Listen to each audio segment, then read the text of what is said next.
नमस्कार मित्रों, एक नए वीडियो के साथ मैं professor CP Bhasin, farmer senior professor of chemistry, Hemchandracharya, north Gujarat university Patan Gujarat, आपका हृदय से स्वागत करता हूं।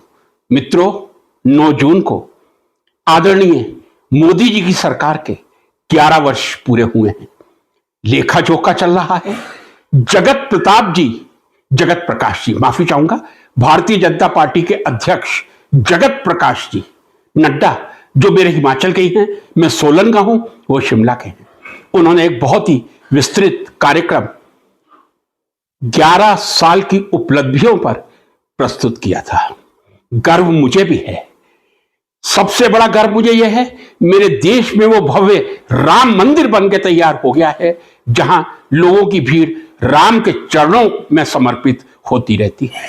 गर्व मुझे यह भी है, महाकुंभ के अवसर पर 66 करोड़ लोगों ने त्रिवेणी में संगम में जाकर इलाहाबाद में जो डुबकी लगाई थी, मैं समझता हूं काफी मेरे देशवासियों के पाप धुल गए होंगे। शिक्षक हूं और शिक्षक मजबूरी में नहीं बना था, बचपन से ही चाह थी कि पढ़ाने का, शिक्षण का व्यवसाय अपनाऊं ताकि देश को नई दिशा देख सकूं। फिर पुनः चाणक्य का वाक्य दोहराना चाहूंगा, शिक्षक कभी साधारण नहीं होता, निर्माण और प्रलय उसकी गोद में पलते हैं। एक शिक्षक के रूप में यह विश्लेषण करने जा रहा हूं। मित्रों, एक आज मैं अंदर दिल की बात कर रहा हूं। कई बार मैं वीडियो बनाता हूं, मेरा काम है विश्लेषण करना, निवृत्त शिक्षक हूं। कई बार मुझे लोग कहते हैं कि आप इतना निर्भीक होके, यू आर सो आउटस्पोकन। तो मैं उनसे एक ही बात कहता हूं, मेरे देश के प्रधानमंत्री जी आदरणीय मोदी जी एक ऐसा कोमल मानव हृदय लेकर इस पृथ्वी पर आए हैं, जो कभी किसी से बदले की भावना से तो कार्य कर ही नहीं सकते।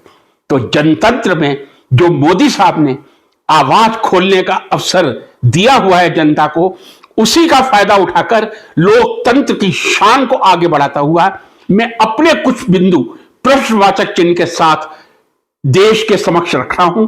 कृपया कमेंट बॉक्स में कमेंट जरूर करें। एक प्रक्रिया जो मोदी साहब ने शुरू की आते ही, नाम परिवर्तन की। प्रारंभ में करना चाहूंगा नीति आयोग से। योजना आयोग, प्लानिंग कमीशन एक बहुत अच्छा शब्द था, उसको नीति का पूरा मतलब आपको मालूम है, national institute for transforming India. हम इंडिया को किसमें ट्रांसफॉर्म करने जा रहे हैं? नीति दीर्घकालिक भी हो सकती है, अल्पकालिक भी हो सकती है। विदुर नीति, चाणक्य नीति दीर्घकालिक है। जब कोई चुनाव आता है और हम चुनाव की कोई नीति बनाते हैं, अल्पकालिक होती है, लेकिन योजना सदैव दीर्घकालिक होती है। जब पंचवर्षीय योजना बनती थी तो योजना आयोग ही उस शब्द को सुशोभित करता था, या योजना आयोग ही ऐसा शब्द था जो योजनाओं को सुशोभित करता था। उसका नाम बदल के हमने 2014 में ही योजना आयोग से नीति आयोग कर दिया। अब मैं जरा शिक्षा के क्षेत्र में आ जाता हूं। क्या करूं? शिक्षक हूं, शिक्षा को भुला नहीं पाता, निवृत्त हो चुका हूं, लेकिन शिक्षा में डूबा हुआ हूं। और परम पिता परमात्मा से, मां सरस्वती से कामना है कि मुझे इतनी शक्ति दे कि अंतिम सांस तक मैं शिक्षा का स्वर ही गाता रहूं।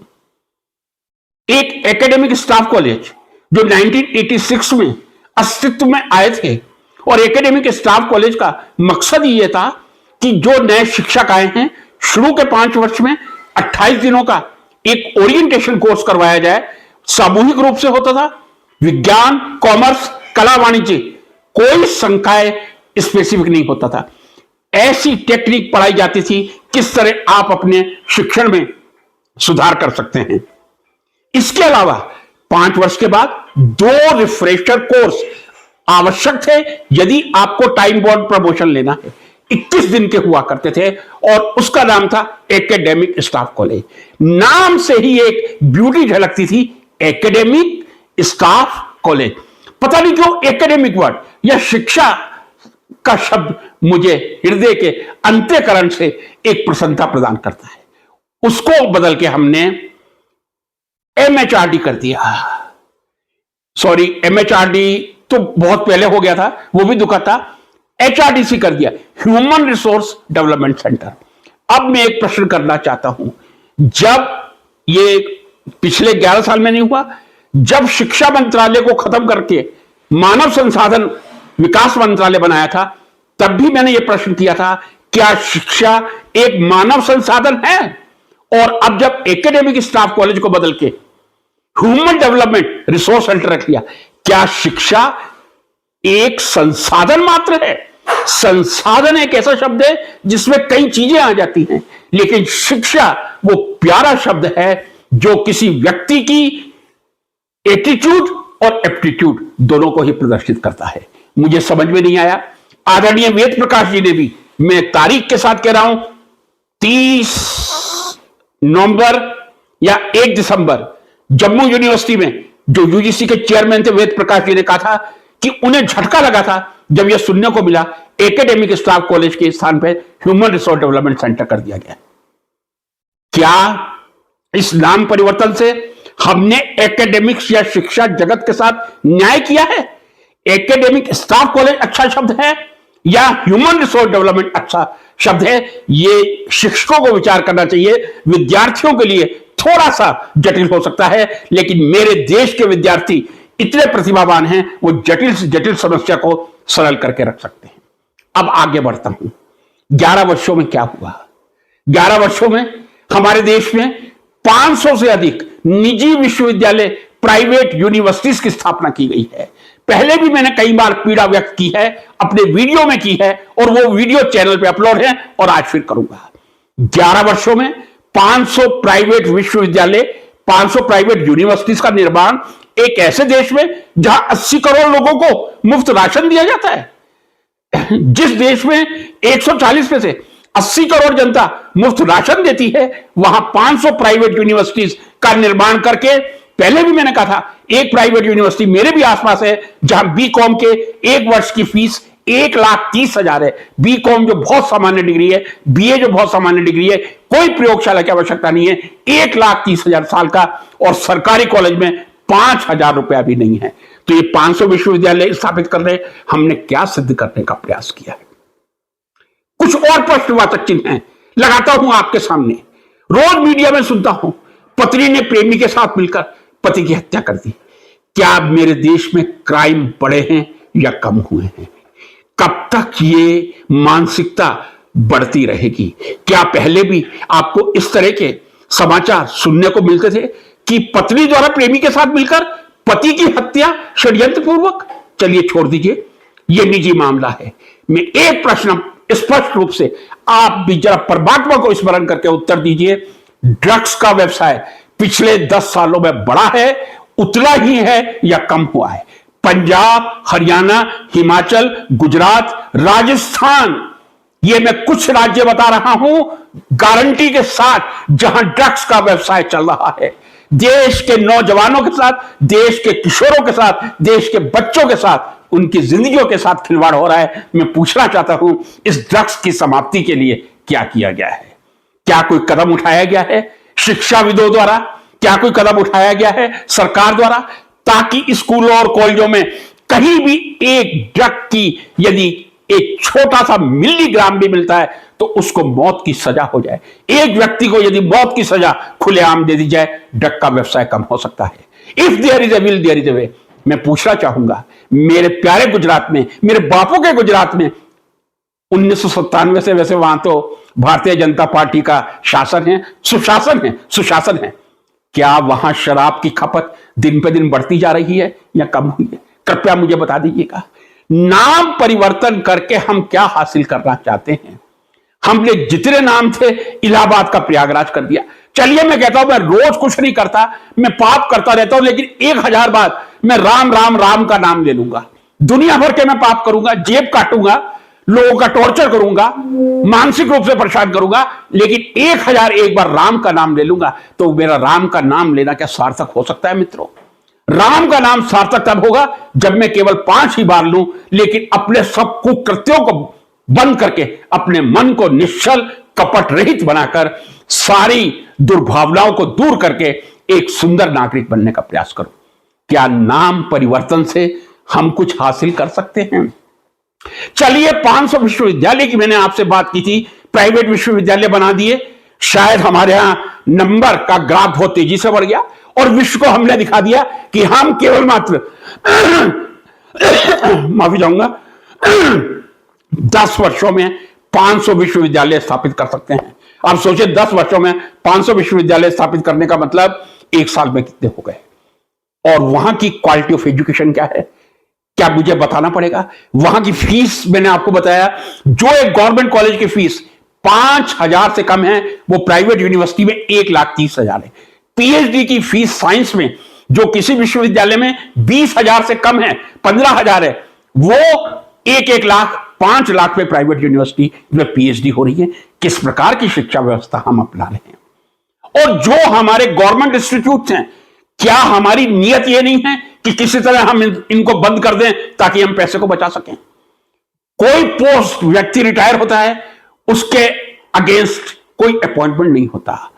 कई यूनिवर्सिटीज के ऐसे विभाग हैं जो एक व्यक्ति द्वारा चलाए जा रहे हैं। महर्षि दयानंद सरस्वती यूनिवर्सिटी, काफी पुरानी ये कहानी है। एक ही व्यक्ति पूरे रसायन शास्त्र विभाग को मैडम चला रही हैं। चलो, मैं उनका हृदय से आभार प्रकट करता हूं। यही स्थिति रीवा की थी। मेरे नॉर्थ गुजरात यूनिवर्सिटी में हम 4 प्रोफेसर थे, 4 में से 2 रिटायर हो चुके हैं, 2 महिलाएं बची हैं। बाकी 10,000 रुपए के एमएससी के विद्यार्थी रखकर वो एमएससी को पढ़ाकर कितना न्याय करते हैं, जरा आप विचार कर लीजिएगा। क्या शिक्षकों की भर्ती आवश्यक है या नहीं? क्या स्थिति है प्राइमरी स्कूल की? क्या स्थिति है सेकेंडरी स्कूल की? क्या हायर सेकेंडरी की? क्या कॉलेज की? क्या यूनिवर्सिटी की?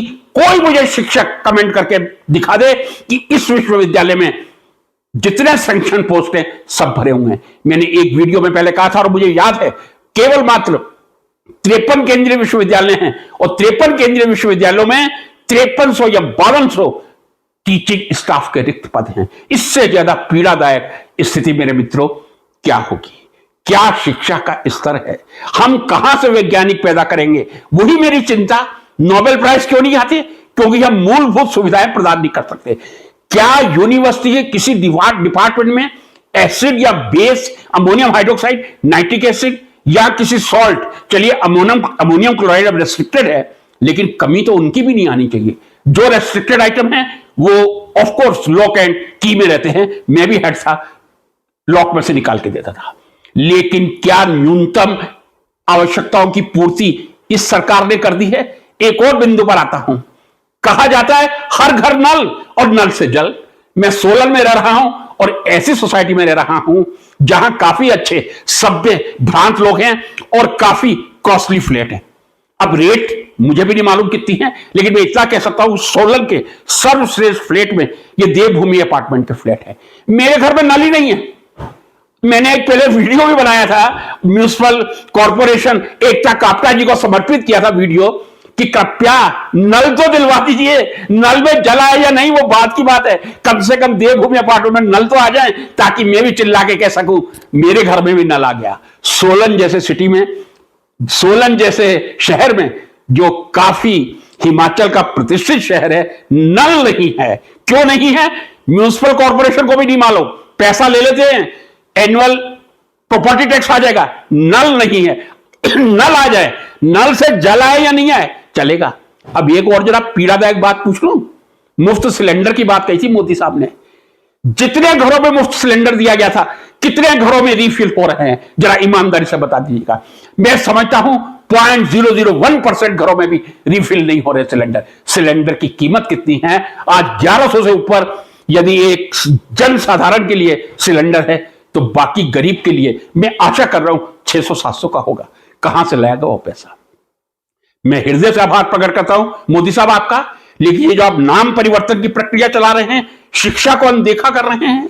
एक पीड़ा और व्यक्त कर दूं, किस तरह के वाइस चांसलर कुलपति आज विश्वविद्यालयों में बन रहे हैं। कहने को तो एक वाक्य और भी है मेरे पास, लेकिन कह नहीं पाऊंगा। फेसबुक पे कल मैंने डाला था, विश्वविद्यालयों में हुआ करता है खरीदने की ताकत और अनैतिक कार्य करने की शक्ति होनी चाहिए। किस तरह के वाइस चांसलर बन रहे हैं। इस देश की आने वाली शिक्षा का स्तर क्या होगा? क्या हर घर में नल होगा और हर नल में जल होगा? क्या ड्रग्स इस देश से सदा के लिए विदा हो जाएंगी? क्या देश का युवा रोजगार प्राप्त कर लेगा? क्या देश के युवा ने रोजगार प्राप्त कर लिया है? नाम परिवर्तन योजना आयोग से नीति आयोग करना या एकेडमिक स्टाफ कॉलेज से ह्यूमन रिसोर्स डेवलपमेंट सेंटर करना आपकी कोई उपलब्धि नहीं है। अंधभक्तों जाग जाइए, चाणक्य इसी देश में हुआ था और शिक्षक इस देश का मैं कहता हूं 16 लाख शिक्षक उच्च शिक्षा में होंगे लगभग। कहां हैं इस देश के शिक्षक? मैंने शुरू में आपसे कहा मेरे मोदी जी का हृदय इतना बड़ा है, चाहे हम कितनी भी उनकी आलोचना करेंगे मेरे खिलाफ कोई कार्रवाई नहीं होगी, क्योंकि मुझे मालूम है मोदी जी का विश्वास लोकतांत्रिक मूल्यों में है। फिर आप क्यों इतना डर रहे हैं? क्या आपकी नौकरी चली जाएगी? जो लोग रिटायर हो चुके हैं, क्या आपके ऊपर कोई गाज गिर जाएगी? आप ईमानदारी से टैक्स पे कीजिए। यदि आप ईमानदारी से टैक्स पे करके आपको कृत्यों से दूर रहकर देश में सुंदर जीवन जीते हैं तो आपकी आवाज में दम होना चाहिए, तभी सरकारें चलती हैं, नहीं तो लोकतंत्र की हत्या हो जाती है। मित्रों, मैं मोदी जी को उनकी 11 वर्ष की उपलब्धियों पर बधाई देता हूं, लेकिन उनसे आग्रह करता हूं ये इन बिंदुओं पर भी कोई विचार किया जाए। शिक्षा जो गर्त में जा रही है, आंखों से आंसू निकलते हैं, प्राइवेट यूनिवर्सिटीज को बंद कर दीजिए। क्यों नहीं गवर्नमेंट यूनिवर्सिटी स्थापित होती जहां 80 करोड़ फ्री राशन लेने वाले मेरे देश के नौजवान, मेरे देश के प्रौढ़, उनके बच्चे शिक्षा ग्रहण करें। बंद होना चाहिए प्राइवेट यूनिवर्सिटी का सिलसिला, बंद होना चाहिए अनैतिक रूप से वाइस चांसलर्स का अपॉइंटमेंट, बंद होना चाहिए नाम परिवर्तन का सिलसिला। देश को यदि आगे बढ़ाना है, हिंदू एकता में बांट कर नहीं, मानवता का पाठ पढ़ाकर ही बढ़ाया जा सकता है। फिर मैं कहूंगा यदि मैं 1000 बार राम का नाम ले लूं और मैं कुकृत्य करता रहूं, क्या राम मुझे स्वीकार करेंगे? 5 बार ही राम का नाम लीजिए, राम राम राम राम राम। यदि आपका मन निश्चल है, निष्कपट है, पवित्र है, सब राग द्वेष से मुक्त है, आप एक अच्छे नागरिक बन सकते हैं। अच्छे नागरिक बनिए, जागरूक बनिए, आवाज में दम रखिए। यह जरूरी नहीं है कि एक शिक्षक की आवाज तेज है वही तेज हो सकती है, हर नागरिक की आवाज में दम होना चाहिए। यदि लोकतंत्र को सफल बनाना है, देश को सफल बनाना है, आवाज उठानी होगी। चुप्पी किसी समस्या का समाधान नहीं होता, एक दिन वही चुप्पी आके आपके परिवार को और आपको नष्ट कर देगी। नमस्कार।